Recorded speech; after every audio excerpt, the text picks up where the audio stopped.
제가 이제 사실은 배경을 다 자르고 오늘 중요한 키포인트가 되는 말씀이 있는 구절만 전우절로 읽었습니다. 오늘 함께 나누고자 하는 말씀, 여러분들이 잘 알고 계신 에스더 말씀입니다. 그 중에서도 4장은 이 성경, 그러니까 에스더 성경 안에서의 가장 하이라이트가 되는 부분이라고 저는 여겨지는데요. 그 이유가 자신의 정체성, 그러니까 에스더가 여기 페르시아 왕국의 왕후이지만 자신의 정체성이 누구인지에 대해서 알려주는 그 대목이 나오는 것이라고 이제 생각을 하기 때문에 저는 개인적으로 이 4장 말씀이 에스더 10장 중에 가장 하이라이트가 되는 부분이라고 봅니다. 물론 이제 더 하이라이트는 뒷부분에 있지만 저에게는 이제 그렇게 읽혀지게 되죠. 에스더 성경의 배경을 조금 말씀드리면 구약 성경이 몇 권이 있죠? 빨리 안 나와. 3927이잖아요. 66권. 구약 성경 39권 가운데 유일하게 단 한 단어도 아도나이, 엘로힘, 야훼 나오지 않는, 그러니까 하나님의 이름이 어떻게든 언급이 되지 않는 책이 이 에스더예요. 에스더 전체에는 단 한 구절도 안 나와요. 구절이 아니라 단 단어도 안 나와요. 단어조차도.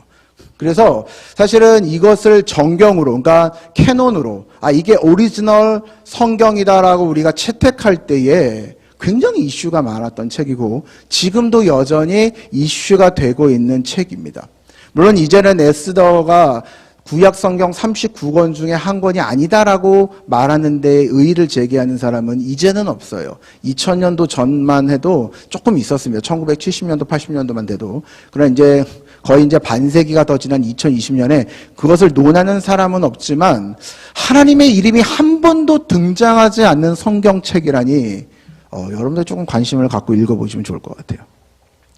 물론 이제 오늘 금식한 부분 같은 거 보면 유다 민족들이 금식을 했다는 것으로 미루어 짐작해 보면 이 성경이 이야기하는 대상이 하나님을 전제하고 있다는 것들을 우리가 알 수 있어요. 그래서 하나님이 이 유다 사람들의 마음에 소원함을 주시고 개입한 거죠. 보통은 우리가 이제 한글을 번역을 할 때도 유대 민족이라고 번역을 하지 유다라고 쓰지는 않거든요. 근데 오늘 에스더는 오타가 아니고 유다라고 써요. 그러니까 그 그러니까 뭐라 그래야 되죠? 이스라엘 사람의 유대인들을 표명하는 그 유다를 그대로 갖고 와서 유다 사람들이라는 표현을 써요. 그러니까 이것만으로도 오늘 이 사람들이 물론 페르시아의 속국 가운데 있지만 여전히 하나님을 믿는, 하나님을 따르는 사람들로 되어 있다라는 것들을 보여주는 대목이죠. 사실 지금도 이스라엘에 가보면 여전히 이때를 기억해요. 오늘 지금 에스더에 나와 있는 너희들 금식하고 오세요. 이제 내가 왕한테 나갈 거예요. 라고 얘기한 그 장면들을 기억하면서 이거를 불임절이라는 절기로 지킵니다. 여러분들 한 번씩 들어봤을 거예요. 불임절에 대해서 혹시 들어보신 적 있으십니까? 예배 때 한 번씩은 다 들으셨을 거라고 생각해요. 우리 중고등부도 이렇게 다니시면서. 근데 이 불임절이 한자가 아니에요. 어떤 사람 불을 붙자에다가 오실림자라는데 절대 아니고요. 그러니까 이게 불러왔다는 뜻이 아니고 불임이 푸르라는 단어에서 온 거예요. 그러니까 불임. 그러니까 이게 원 단어 그 자체예요. 푸림이거든요.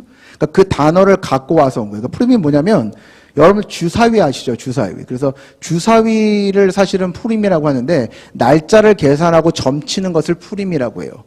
그래서 거기에 쐐기 문자가 이렇게 있어요. 그 당시에는 이제 아라비아 숫자가 없었으니까 정육면체에 쐐기가 이렇게 하나, 둘 이렇게 있어요. 그러면서 그것들을 던져서 어떠한 날을 정할 때 이 푸르라는 걸 써서 했어요. 그래서 이거를 우리가 그대로 따와서 불임, 데이 오브 불임 이렇게 얘기를 합니다. 그래서 이 불임절을 지킬 때에 뭐라 그럴까요? 어떤 이제 기한을 받은 거죠. 그러니까 하만도 오늘 여기서 나와있던 성경에 나오는 그 하만이라는 사람들, 유다 민족들을 다 죽이려고 했던 그 사람이 오늘 주사위를 굴려서 날을 받았을 거예요. 근데 그 날이 자기가 죽는 날이 됐어요. 그래서 이 이스라엘 사람들이 이 불임절에 의미를 되새기고 이걸 좀 기쁘게 받아들이고 지금도 보통 이스라엘 다른 절기들은 되게 근엄하고 엄숙하거든요. 그래서 다 검정색인데 이날은 인형도 나오고 우리 크리스마스처럼 행진도 하고 빵빠레도 울리고 그래요. 그러면서 또 하나 인상적인 게 이날은 보통 이제 이스라엘 사람들은 금요일 날 자신들이 이제 팔지 못하는 음식들을 시장 중앙에다 놓으면서 음식을 사 먹을 수 없는 가난한 사람들이 편하게 가져갈 수 있도록 그렇게 구제를 합니다. 근데 이날은 평일날, 그러니까 보통 일반적인 날이죠. 그런 날에 이틀 동안 이 음식들을 준비해서 가난한 사람들을 찾아가서 직접적인 구제를 해요. 전 사실 이게 되게 인상적이었어요. 왜냐하면 한 조그만 동네에 사는 게 아니라 나라 전체가 이거를 하는 거거든요. 이때 가시면 여러분들이 배부르게 먹으실 수 있어요. 이방인은 가난한 사람들이거든요. 웃지도 않고. 예, 그래서 이것들이 되는 건데, 사실 이 말씀이 이스라엘에선 가장 세속적인 절기예요. 에스더 9장 26절에 이렇게 써 있어요. 성경에 분명히 나옵니다. 우리 함께 읽어볼게요. 시작. 무리가 부르의 이름을 따라 이 두 날을 부림이라 하고 유다인의 이 글의 모든 말과 이 일에 보고 당한 것으로 말미암아. 그러니까 이 에스더에 기록된 말씀을 이스라엘 전체가 즐기는 지금까지 지키는 것으로만 봐도 이게 굉장히 중요한 거죠. 근데 사실 여러분들 여기서 되게 중요하게 에스더에서 여겨야 될 게 뭐냐면 아까 말씀드렸듯이 에스더에는 하나님이 안 나와요. 그러니까 아도나이도 안 나오고 엘로힘도 안 나오고 야훼도 안 나와요. 근데 성경에 있는 사람들이 오늘 여전히 이 말씀을 지키는다는 거예요. 왜 그럴까요? 왜? 여러분 잘 생각해 보세요. 오늘 이스라엘 민족들이 다 없어질 위기에 처했던 거예요. 그러니까 이 에스더 왕후를 통해서 그 자신들이 완전히 없어질 만한 그 지워질 만한 일들이 사라져버린 거예요. 그리고 그렇게 해서 이 어려운 문제만 벗어난 것이 아니라 이 문제를 만들어낸 하만이라는 악의 축도 사라지게 된 거예요. 그런데 이게 하나님의 굉장히 주권적이고 주도적인 섭리로 나타난 게 아니라는 거예요. 그러니까 막 하나님께서 꿈속에다 나타나셔서 다른 선지자한테 이야기하는 것처럼 막 음성을 들려주고 막 이렇게 지금 막 강권적으로 천사들이 나타나서 에스더 왕후에게 얘기한 게 아니고 일상 속에서 확실한 뭔가를 받은 게 아니에요. 확실하지 않지만 에스더 왕후 모르드게가 믿음의 행동으로 한 걸음 내디딘 것부터 시작되는 거예요. 그래서 에스더가 굉장히 특별하게 여겨집니다. 에스더의 배경을 좀 더 설명해 보면 여러분들 잘 아시는 지금 성경에는 아하수에로라고 표현을 했지만 아하수에로가 누구냐면 크세르크세스예요. 이렇게 얘기하면 또 다 몰라요.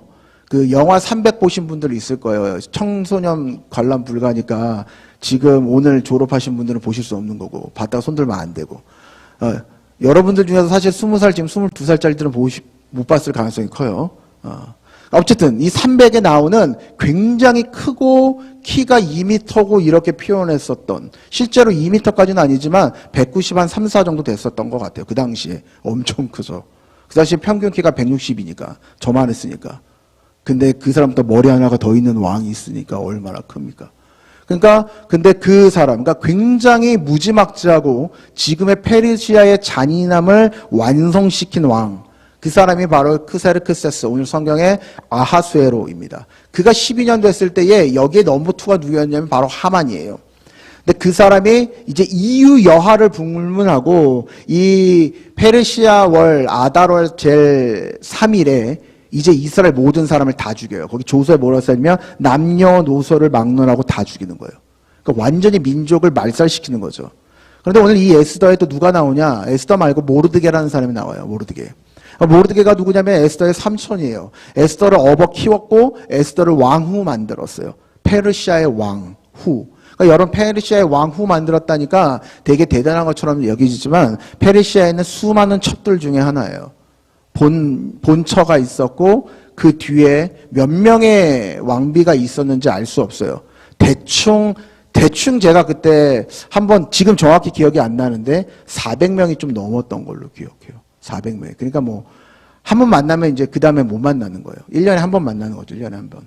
근데 어떤 사람들은 사실은 뭐 그 중에 한 10명만 진짜 왕후고 나머지는 다 아무것도 아니었다라는 또 그러한 책의 내용도 있더라고요. 어쨌든 그렇게 되어 있었어요. 근데 그렇게 왕후를 만든 사람이에요. 그러니까 식민지의 한 여인을 왕후 만들었으니까 이 모르드게 대단한 사람이죠. 근데 이 모르드게가 오늘 중요한 이슈를 만들어내는 거예요. 오늘 이렇게 죽게 됐을 때에 얘기하잖아요. 에스더 당신이 왕후가 된 게 지금 이때를 위함이지 우리가 어떻게 합니까? 그러니까 이 말 한마디가 에스더를 깨웠어요. 에스더의 생각을 바라보면 11절에 이렇게 써 있어요. 자기는 지금 왕한테 갈 수 없다고 얘기해요. 왕의 부르심 없이 내가 나가면 죽을 수밖에 없는데 지금 내 왕이 심지어 나한테 오지 않은 지 30일이 넘었습니다. 이렇게 얘기해요. 한 달이 넘었다는 거예요. 그러니까 그렇지 않은 상태에서 나가면 이미 죽는 거예요. 오늘 그렇게 얘기하고 있었으니까 자기가 지금 죽을 수밖에 없다라는 상황을 인식을 했어요. 그런데 삼촌 모르드게 말이 이 유대 민족을 살릴 만한 불씨가 된 거예요. 그러니까 하나님 안에서 사실은 모르드게와 에스더가 얼마나 친밀한 관계 가운데 있었는지, 얼마나 신뢰할 수 있는 관계 가운데 있었는지 우리가 미루어 짐작해 볼 수 있습니다. 사실은 이 에스더에는 에스더라는 사람만 얘기하는 것이 아니라 하나님께서 성경 여러 군데에서 얘기하고 있는 공동체성에 대해서 이야기하고 계십니다. 이쯤 되면 여러분 오늘 제목이 당신은 혼자가 아닙니다인데 왜 이제 제가 이렇게 정했는지 이제 아시겠습니까? 저는 첫 번째 이 이야기를 가지고 두 가지를 말씀드리려고 이야기합니다. 한 가지는 정말로 여러분들이 결코 혼자가 아니라는 사실입니다. 우리가 이제 감당하지 못할 상황에 이렇게 직면하게 되면 낙담하고 좌절하죠. 거기서 막 기뻐하는 사람은 없을 겁니다. 대부분 너무나 당연한 반응이지만 내가 해결할 수 없기 때문에 아예 시도조차도 안 하는 사람들, 포기하는 사람들이 너무 많을 거예요. 그러니까 너무 큰 문제를 닥치게 되면. 그러면서 또 어떤 반면으로는 이렇죠. 너무 힘든 문제를 닥쳤을 때에 누가 나 좀 도와줬으면 좋겠는데 이렇게 생각하는 사람도 있을 거예요. 그런데 그때에 아무도 없으면 이제 그때 비로소 나 진짜 혼자구나 이렇게 생각하게 되는 거죠. 근데 모르드게가 14절에 이야기하는 게 이거예요. 이때를 위함이 아닙니까? 나 당신 혼자 하려고 하는 게 아니고. 여러분 한번 이 말을 들었을 때 심정을 한번 생각해 보십시오. 그 큰 궁전 안에 혼자 있는 거예요. 혼자 있는데 제가 페르시아 궁전 터를 가본 적이 있는데 왕후 혼자가 시녀 60명과 함께 살아요. 근데 그 왕후가 살고 있는 방이 이 예배당만 해요. 혼자 살아요. 혼자. 근데 중요한 건 못 나가 바깥으로. 거기에만 있는 거예요. 거기에만. 뭐 이렇게 커봐야 뭐 하고 놀겠어요. 그러니까 얼마나 외롭고 내가 이제 혼자밖에 없구나 이렇게 얘기하지 않겠습니까? 그러니까 4장 11절에 나오는 이 에스더 왕후가 얘기하는 건 현실이에요. 안 올 거야. 나 가면 그냥 죽어. 이렇게 얘기하는 거죠. 여러분들 이런 심정 가질 때 없습니까? 누군가 나에게 계속 나는 할 수 없는데 나에게 계속 프레스하는 거예요. 너 할 수 있어. 너 크리스찬이잖아. 너 지금 네가 신앙생활 한 지가 몇 년인데 하나님 너에게 부여주신 은혜가 얼만데 네가 지금 계속 그렇게 뒷걸음치고 도망가고 교사 좀 하라 그러면 도망가고 찬양팀 좀 하라 그러면 도망가고 교회 청소 좀 하라 그러면 도망가고 아멘 안 하는 거예요 원래. 그러니까 아무것도 안 하는 거죠. 그러니까 감당할 수 없는 어떠한 상황에 있으면 고립되었다라는 것들을 느끼게 될 거예요. 사실 이 혼자가 된다라는 것이 무서운 이유는 혼자가 됐다고 딱 인식됐을 때 뭐가 오냐면 외로움이 같이 와요. 근데 이 외로움이란 놈이 철저하게 나만 보게 해요. 외로움이 나한테 딱 오면 주변은 보지 않고 나만 봐요. 나만. 그러니까 현재 나의 상황을 보는 거예요. 앞을 절대 못 보죠. 그러니까 주변을 못 보는 거예요. 그러면서 되게 참 웃긴 게 혼자 됐는데 점점 이기적이 돼요. 그러니까 혼자 오래 있었던 사람들, 우울증을 오래 앓았던 사람들, 외로움에 오래 노출된 사람들은 굉장히 이기적이에요. 근데 그게 되게 나쁜 게 아니고 오늘 되게 슬프다는 거지. 그 외로움이란 놈이 만들어낸 거예요. 근데 여러분 성경에 뭐라고 써 있습니까? 우리가 감당할 시험 밖에는 허락하지 않았다 이렇게 써 있어요. 그렇지만 혼자 있다 보니까 이 말씀이 생각이 안 나는 거예요. 그리고 이 말씀을 의지할 수도 없는 거예요. 그렇기 때문에 저는 잠언 3장 5절 6절 말씀이 되게 중요하다고 생각해요. 잠언 3장 5절 6절 말씀 같이 함께 읽습니다. 시작. 마음을 다하여 여호와를 신뢰하고 내 명철을 의지하지 말라. 너는 범사의 그를 인정하라. 그리하면 내 길을 지도하시리라. 아멘.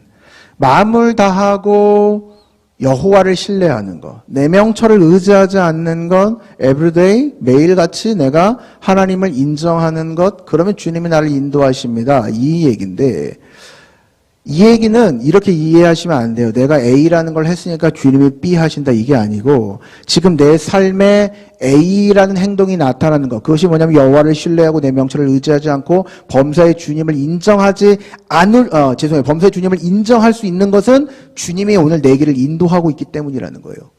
근데 주님이 굉장히 선하셔서 내가 이렇게 갈 때에 내 뒷덜미를 딱 잡아 나를 끌고 가시는 게 아니고, 내가 뒤에 주님이 오늘 여기로 가라 그러는데 내가 싫어요 이렇게 가고 있으면 주님이 내 뒤를 졸졸졸 따라오신다라는 거지.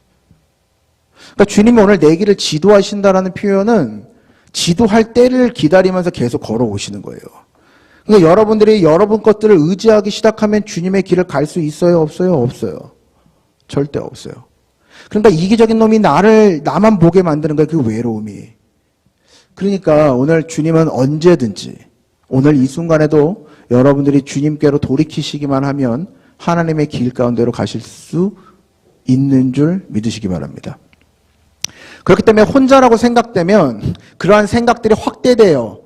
난 진짜 혼자야, 누구도 없어. 옛날에 걔는 좀 치는데 지금은 아니야, 막 이러면서 그 혼자라는 생각이 확대되기 시작해요. 하나님 안 보이죠? 그때에 여러분들 정말 믿음의 고백을 하셔야 되는 거. 아니야. 주님이 나와 함께 계시다. 오늘도 내 옆에서 주님은 나를 떠나시지 않는다. 여러분들이 믿음의 고백을 하실 수 있기를 부탁드립니다. 또 다른 표현으로 나는 혼자가 아닙니다. 당신은 혼자가 아닙니다. 너는 혼자가 아니야. 이 말의 뉘앙스는 이런 거죠. 야, 너 말고 네 옆에 딴 사람이 있어. 너만 보지 마. 이런 거예요. 네만 힘든 게 아니야. 이렇게 얘기하고 싶은 거죠. 좀 더 세게 얘기하면 야, 뭐 그깟 것 같고, 이 정도 뉘앙스는 아니지만, 야, 지금 네가 돌봐야 될 사람이 있어. 지금 네 처지보다 더 남을 신경 써줘야 될 그런 애가 있어. 얘 내일 죽어. 이런 애가 우리 주변에 있다라는 거예요. 근데 제가 이 설교를 하면 항상 할 때마다 느끼는 거지만 두 가지예요. 공동체성이 되게 중요해요. 다 알아요. 제가 이 얘기한 거 여러분들 못 느낀 사람 단 한 명도 없어요. 근데 하고 싶지 않아요. 내 옆에 정말 내가 돌봐야 될 사람이 있어요. 정말 잘 알아요. 누군지 쓰라 그러면 다 쓸 수 있어요. 근데 걔는 싫어요. 걔 빼고, 혹은 나 지금 내 것도 나도 지금 내 스스로 챙기기 너무 어려운데, 이렇게 되는 거죠. 만약에 오늘 왜 제가 이제 이 말씀을 가지고 이걸 얘기를 하냐면, 공동체성이라는 게 신앙생활에 되게 중요해요. 그러니까 어저께 우리 예주 씨랑 우리 용진 씨가 결혼을 하셨지만, 두 분이 결혼을 하시면 가정을 이루는 거죠. 이제 가정의 성경에 뭐라고 써 있어요? 제1공동체예요. 그러니까 이 공동체성을 위해서 가정이 필요한 거예요. 근데 가정을 이루지 않아도 공동체성을 만들어 가실 수 있는 성경의 은사를 받으신 분들이 있어요.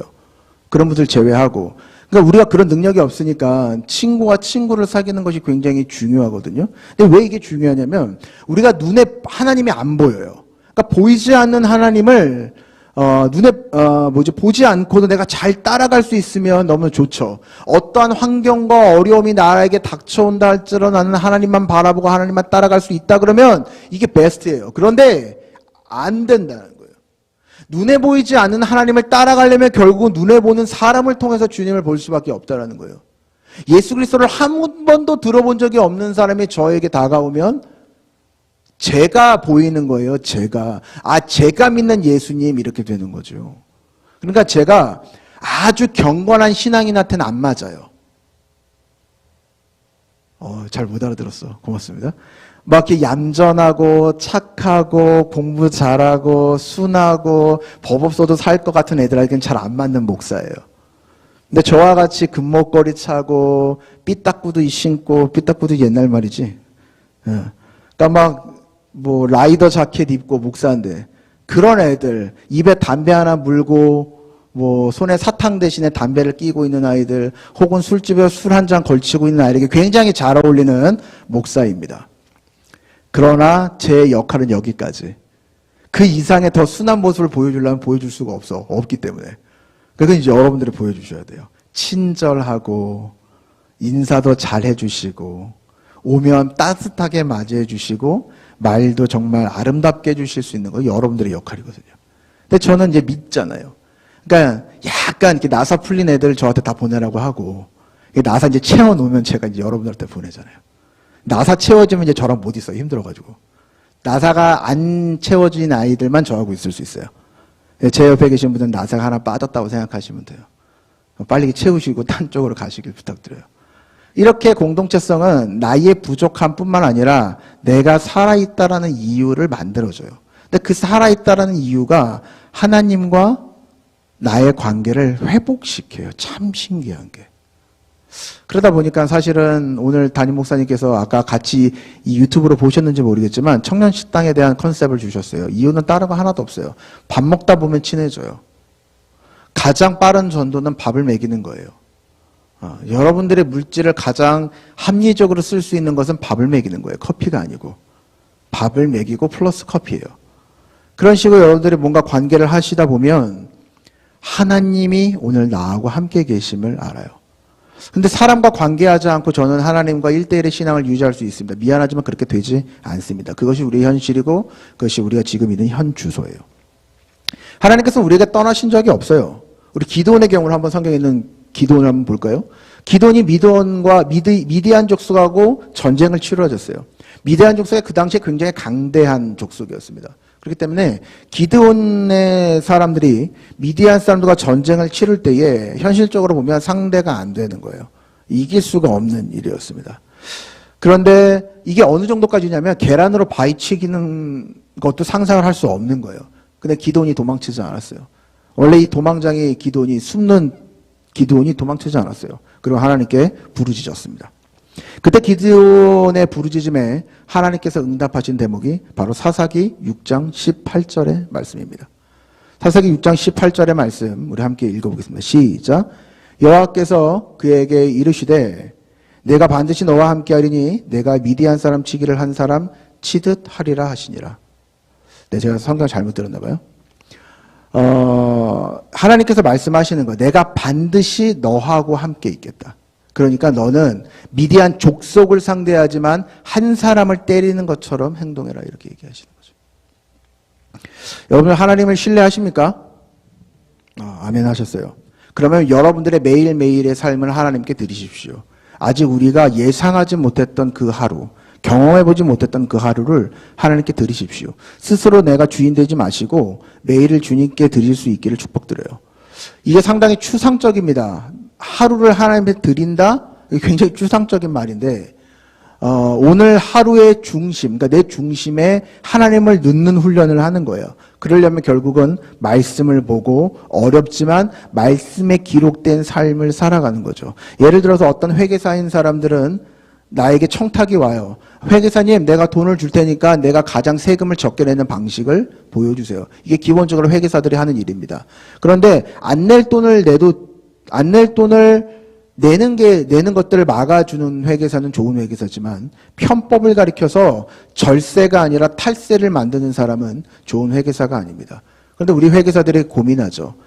당신이 오늘 내가 세금 뺀 거에서 10% 드릴게. 이러면 다 눈 뒤집어져요. 여러분 1, 2억이 아니거든요. 세금 한 10억 제하게 해주면 나에게 1억 떨어지는 거예요. 1억. 그럼 어느 누가 눈이 안 돌아가겠어요. 돌아갑니다. 진짜.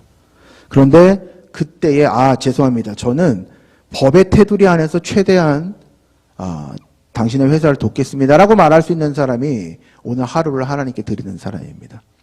저도 알아요. 힘이 막 그렇게 살려서 나에게 막 이득이 오면 너무 좋은데 안 온다라는 거죠. 힘이 빠져요. 그러니까 일을 하다 보니까 힘을 빠지고 그게 하루 이틀 3일 4일 되면 이제는 진짜 내가 예수를 믿는 사람인지 아니면 예수를 왜 믿어야 되는지 점점점 내가 하나님의 사람이 아닌 것처럼 여겨지게 돼요. 예수님을 믿고 따라간다는 것이 쉽지 않아요. 세상 속에서 고립되고 세상에서 되게 외로운 일이 될 수 있습니다.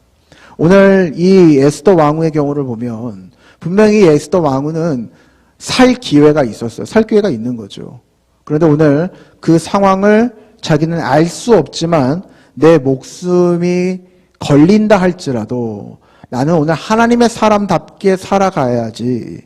오늘 내가 내 목숨 하나 건지는 것이 중요하지 않다는 것을 깨달았어요. 처음에는 못 깨달았지. 못 깨달았으니까 모르드게에게 얘기하는 겁니다. 나 가면 죽어요. 절대 안 만나줄 거예요.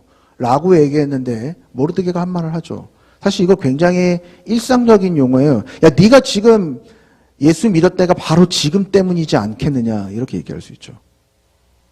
근데 그 말이 이루어지는 건 사실은 내 모든 과정이 포함됐다는 거예요. 저는 이번 결혼식, 최근에 우리의 고은지 외할아버지의 장례식 두 건을 보면서 확신을 다시 한번 하는 거예요. 아, 믿는 자의 삶은 복음을 증거하는 삶이구나. 믿는 사람의 삶은 어떠한 상황 가운데서도 복음을 증거할 수밖에 없는 거구나. 그러니 이런 거 있잖아요. 내 인생은 복음을 증거하는 데 쓰이는데 정작 나는 예수를 안 믿어. 여러분 그런 경험 해보신 적 있습니까? 내가 하나님을 점점 불신해 갈 때 내 하나님을 의지하지 않는 거예요. 그런데 계속 나를 통해서 복음이 전해지는 거예요. 그걸 통해서 깨닫는 사람도 있지만, 하나님의 살아계심을 깨닫는 사람도 있지만 영영이 하나님을 떠나는 사람도 있어요. 어떠한 사람은 똑같이 예수를 믿어도 하나님의 일을 끝까지 붙잡고 가는 사람이 있는 반면에, 제가 지금 어떤 것이 옳다 그르다를 얘기하는 건 아니니까 오해하지 마십시오. 어떤 사람은 똑같이 하나님의 일을 가지만 이 목회의 길이 아니라 다른 일을 하나님이 열어주시고 또 본인이 다른 일을 선택할 때가 있습니다. 그러면 저는 믿음이 좋아서 목사가 되고 그분은 믿음이 없어서 그 일을 할까요? 그렇지 않다라는 거예요. 오늘 나의 하루의 삶 가운데 어떠한 이유에서든지 오늘 이 삶의 주인이 하나님이다 그랬을 때에 오늘 내 삶은 예수 그리스도의 인생이 들어와 있는 거예요. 제 앞에 이제 뭐 여기 은지, 명천이, 다영이가 있으니까 하는 말이지만, 다영이, 명천이, 은지가 저보다 믿음이 떨어질까요? 저보다? 나 절대 그렇게 보지 않아요. 이 세 사람은 저보다 믿음이 좋아요. 그럼 그 뒤쪽으로는, 지금 한 40명 앉아 계시는데 이 뒤쪽으로는 제가 단언컨대 다 저보다 믿음 좋아요. 에이 목사님 또 나 진짜로, 여러분 날 모르잖아. 진짜로 드리는 말씀이에요. 그런데 제가 여기 딱 서 있을 수 있는 이유는 딱 한 가지예요. 믿음이 없으니까. 믿음이 없어서 이렇게라도 하지 않으면 여러분들이 아니라 제가 살아갈 수 없는 인생이라서 하나님이 여기다 붙들어 주신 줄 저는 믿습니다. 오늘 여러분들 세상의 기준에 맞춰, 그러니까 세상 기준 속에서 하나님의 기준으로 산다는 거예요. 다시 정리할게요. 세상 속에서 하나님의 기준을 가지고 살아가는 것 아주 어려운 일이에요. 하나님의 기준이 너무나 방대한 것 같고, 이 성경에 있는 게 하나님의 기준이잖아요. 그죠? 이게 너무 어려운 것 같아요. 그러나 오늘 마태복음 11장 28절에서 30절 말씀, 여러분들 잘 아시는 거기에는 그렇게 써있지 않대요. 뭐라고 써있어요? 함께 읽습니다. 시작. 수고하고 무거운 짐진 자들아, 다 내게로 오라. 내가 너희를 쉬게 하리라. 나는 마음이 온유하니 겸손하니 나의 멍에를 메고 내게 배우라. 그리하면 너의 마음이 쉼을 얻으리니 이는 내 멍에는 쉽고 내 짐은 가벼움이라 하시니라. 아멘. 멍에도 있고 짐도 있어요. 예수님을 믿으면. 멍에만 있는 게 아니고 짐만 있는 게 아니에요. 매야 될 것도 있고 끌고 가야 될 것도 있어요. 예수를 믿으면. 근데 이게 가볍고 쉽대요. 믿으시기 바랍니다. 정말 여러분들의 세상 가운데 여러분들 스스로 뭔가를 끌고 의지해 가는 것 중요하죠. 그러나 거기에 주님이 함께 도와주실 때에 우리의 인생은 미안하지만 성공할 수 있어요. 제가 어떤 청년들과 한번 이야기 나눈 적이 있어요. 믿건 믿지 않건 똑같이 할 수 있는 게 뭐냐면 그건 성실에 대한 대가요. 세상 어떤 상황에서도 성실한 사람은 결과가 좋아요.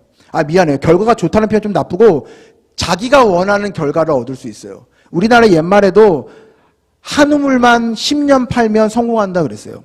한 가지 일을 10년 하면 장인이 되는 거예요. 마스터가 되고 아티상이 되는 거예요. 그런데 그 10년 적어 보입니까? 굉장히 길어요. 어마어마한 시간이에요. 그러니까 열심히 하면 나쁜 놈이든 좋은 놈이든 다 성공해요. 우리 이런 얘기 하잖아.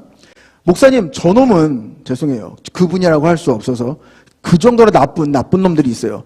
저 나쁜 놈은 왜 저렇게 아직도 망하지 않고 성공합니까? 성실하니까. 아직까지는 성실해. 그러니까 열심히 해. 나쁜 짓을 끝내게 열심히 해. 여러분 나쁜 놈도 진짜 열심히 해서 돈 뜯어내요. 아시죠? 사채 써보지 마세요. 사채 쓰면 끝까지 쫓아가요. 여러분들이 지구 어디에 숨어있어 다 쫓아가요. 열심히야. 그 돈 받아가려고. 그런데 결과가 달라. 그러니까 우리도 세상 속에서 성공하는 비결은 딱 한 가지밖에 없어요. 열심히 하는 거. 그런데 마지막에 뭐라고 써있냐면 성경이 악인은 악한 날에 악하게 쓰임받다가 망하고 하나님을 따라가는 사람은 마지막 끝에 주님의 영광을 볼 것이다. 아멘. 그러니까 여러분들이 여기 하나가 더해지는 거예요. 그게 뭐냐면 정직이에요. 성실은 다 할 수 있어. 예수를 믿건 예수를 믿지 않건 다 할 수 있어. 정직함은 예수님을 믿어야지만 할 수 있는 거예요. 아멘. 그러니까 내가 오늘 안 정직하다는 건 뭐냐면 오늘 내가 되게 외로운데 안 외로운 척하고 오늘 내가 굉장히 슬픈데 안 슬픈 척하고 내가 오늘 교회에 오고 싶지 않은데 남의 이목 때문에 교회에 오고 여러분 듣고 싶었단 말이죠. 그런 거 안 정직한 거예요. 그런데 정직한 건 끝까지 말씀 잘 들으세요. 정직한 건 외로울 때 주님 찾는 것 정직한 거예요. 남들 앞에 내가 내 얼굴을 내 페이스를 이렇게 속였어요. 속이고 와서 앉아 있어요. 너무나 내가 이질감이 느껴지지. 근데 그때에 내 중심으로 주님 보는 거예요. 하나님, 너무 슬퍼요. 그게 정직한 거예요. 교회 오기 싫은데 왔으니까 주님 나 좀 봐주세요. 내가 이렇게까지 해서 주님 왔잖아요. 되게 세속적인 것처럼 느껴지지만 이게 정직한 거예요. 그래서 여러분들의 모든 필요와 간구를 하나님께 맡겨드리고 요청하는 것. 맡기는 것만으로 끝나시면 안 돼요. 성경 뭐라 썼어요? 두드리라, 찾으라, 열라 그랬어요. 하시면 하나님이 축복하실 줄 믿습니다. 주님의 길을 간다는 건 쉬운 일 아닙니다. 그때 힘냅시다 우리 함께. 주님의 길은 연합해서 가는 거예요. 절대 혼자 못 가요. 고은지가 제 만능인 것 같죠. 제 이름만 있어. 왜 너 앞에 있냐? 딴 사람이 앞으로 와요. 뒤에가 눈이 하나도 안 보여 미쳐. 우리 영준이가 말이 되게 없잖아요. 미안해 영준아, 네가 딱 들어왔어. 영준이가 되게 말이 없는데 영준이 혼자 신앙생활 할 수 있을까요? 저 말 없는 아이가? 말이 없으니까 쟤는 그냥 말 안 걸어도 되겠지. 아니에요. 쟤도 누군가가 함께 있기 때문에 함께 신앙생활 할 수 있는 거예요. 여러분들은 어떻습니까? 우리 김영천 요 앞에서 그 전임 회장님이신데 회장님을 딱 내려놓은과 동시에 저하고 사이가 되게 멀어졌어요. 그전에는 저희 아내보다 더 카톡을 많이 했거든요. 지금은 저하고 일주일에 한 번도 카톡을 안 해요. 반성해라. 그런다고 해서 명천이 없이 제가 신앙생활을 할 수 있죠, 저는. 난 딴 사람도 있으니까. 근데 명천이는 제가 좀 필요할 거예요. 아니어도 상관없고. 그러니까 누가 같이 함께 있어줘야 우리가 오늘 그 예배 가운데로 또 주님 가운데로 가요. 그러니까 잠언에 써있잖아요. 한 줄과 두 줄은 끊어지고 찢어질 건데 삼겹줄은 세 줄은 끊어지지 않는다라는 거예요. 이스라엘 속담이긴 하지만 이 말에 여러분 격하게 동감하시잖아요. 그러니까 우리가 교회 안에서도 나에게 친한 3명만 있으면 사실 교회 떠나지 않아요. 사실 저의 꿈은 우리가 몇 명 되지 않기 때문에 50명이 다 친밀한 관계를 누리는 게 제 꿈이에요. 어디 교회에서도 항상 그랬어요. 그래서 항상 교회를 통합하는 데 목적을 뒀는데 우리 요한서울교회는 제가 졌어요. 제가 져서 이제 어떠한 전략을 쓰기로 했냐면 따로따로 키우기로 했어요. 저 팀 키우고 저 팀 키우고 이 팀 키우고. 옛날에는 A팀과 B팀을 합치려고 애를 무진장 썼거든요. 요한서울교회는 안 되시더라고요. 고집이 얼마나 세신지 안 돼요. 그래서 안 하기로 했어요. 그래서 A팀 키우고 B팀 키우고 C팀 키우고 D팀 키워서 이제 A, B, C, D가 다 많아지면 될 거야. 할렐루야. 그러니까 이제 여러분들 제가 유니온 시키지 않을 거예요. 그러니까 너무 이제 부담 좀 내려놓으시면 좋겠어요. 그렇게 해서 여러분들을 다 키워내려고 합니다. 그러나 저는 여러분들에게 이야기할 수 있어요. 요한복음 16장 32절에 31절부터 33절 말씀에 예수님이 물어봐요. 제자들에게 물어봐요. 예수께서 대답하시되 이제는 너희가 믿냐? 뭘 믿냐면 32절 말씀에 보라 너희가 다 각각 제 곳으로 흩어지고 나를 혼자 둘 때가 오나니 벌써 왔도다. 제자들이 안 떠난다 그랬잖아요. 그러나 내가 혼자 있는 것이 아니라 아버지께서 나와 함께 계시니라. 사실 이건 예수님께서 돌아가시기 전에 하신 말씀인데 저한테는 항상 위로가 돼요. 제가 이제 막 이 신앙생활을 시작하고 전도사가 된 지 얼마 안 된 해에 2007년도입니다. 정확하게 기억해요, 그 해를. 제가 모시는 우리 되게 오래 나이가 지긋하신 목사님이 계셨는데 지금도 제일 존경하는 목사님 중에 한 분이십니다. 그 존경하는 목사님이 어쩌다 보니까 이제 제가 강동에서 이제 신앙생활 할 때인데 목사님이 이제 여기 강 건너편에 지금도 있는 여기 어디죠? 광진교 넘어 있는 아파트에 사셨어요. 근데 이제 거기서 강동역까지 되게 짧잖아요. 한 4km가 안 되거든요. 3km가. 근데 맨날 천호대교를 넘어오시면서 광진교를 넘어오시면서 딱지를 그렇게 띄시는 거예요. 미국에서 오셔가지고 맨날 차를 100km로 달리시는 거예요. 우와 하고 달려가시는 거예요. 그러니까 거기가 그 당시에도 70km 구간이었는데 30km 딱지면 여러분 돈이 얼마겠어요? 매주 나와요. 매주 돈이. 매주. 미치겠는 거야. 목사님 하지 마세요 해도 안 들어. 그래서 제가 수원에 그 당시에 살았는데 목사님을 모시러 거기까지 왔어요. 새벽 예배 때. 그래서 와서 목사님을 모시고 제가 픽업하고 이렇게 했어요. 그렇게 한 달쯤 픽업을 했을까? 그러니까 목사님이 엘리베이터에 가시면서 엘리베이터 내려가실 때 갑자기 뜬금없이 완전 생뚱맞게 진짜 갑분싸요, 갑분싸. 갑자기 자기 가방을 쑥 뺏어 가시더니 오늘은 나 혼자 갈게 그러시는 거예요. 그래서 저분이 왜 저러나 삐졌나 뭐 이러고 있는데 엘리베이터 문을 딱 닫히면서 이 딱 한마디 하시냐. 제가 사실 그 말이 지금까지 저를 붙들게 해요. 뭐라고 하셨냐면 최전소사야 예 목사 외로운 거다 이러고 가셨어요. 근데 그 말이 어렵게 받아들여지는 게 아니라 목사는 외롭지만 목사는 하나님과 함께 있다 이렇게 들리더라고요. 아멘. 여러분들에게도 똑같이 한번 생각해 봅시다. 어느 순간에 어느 시점에 갑자기 내가 되게 외로워졌다고 느껴질 때가 있어요. 아무도 나를 찾지 않고 아무도 나를 필요로 하지 않는 그때가 오는 것 같을 때가 와요. 와, 난 진짜 인생 쓰레기 같고 난 잉여인간 같고 도대체 나는 여태 뭐 하면서 살았을까? 그때 여러분들 주님 보십시오. 주님이 옆에서 한번 말씀하실 거예요. 야, 나 있잖아, 나 좀 봐줄래? 이렇게 하실 거예요. 할렐루야. 그러니까 33절 말씀에 이야기하시잖아요. 이것을 너희에게 이르는 것은 내가 혼자밖에 없다는 것을 이르는 것은 너희로 내 안에서 평안을 누리게 하려 함이라. 세상에서는 너희가 환난을 당하나 담대하라. 내가 세상을 이기었노라. 아멘. 우리는 나는 혼자야 하는 생각에서 좀 벗어납시다. 어떤 쪽이든 힘들어서 혼자건 아니면 어떤 형태든 나는 혼자가 아니에요. 절대 여러분 혼자가 될 수 없어요. 그 마귀가 속이는 겁니다. 에베소서 6장 11절에 그래서 써 있는 거예요. 마귀의 관계를 능히 대적하기 위해서 전신갑주를 입어라. 12절 말씀에 우리의 씨름은 혈과 육을 상대하는 것이 아니요 통치자들과 권세자들과 이 어둠의 세상 주관자들과 하늘에 있는 악의 영들을 상대하는 거예요. 그러니까 속지 마세요. 절대 혼자가 될 수 없어요. 왜? 주님이 함께 계시는데.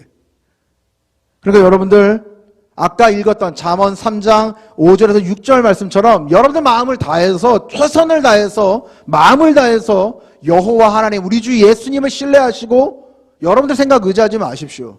작은 거라도 주님 가운데 의지하시고 오늘 범사의 하나님을 인정하십시오. 그리하면 여러분들은 어느 순간 하나님의 길 가운데로 가고 계심을 깨닫게 되실 겁니다.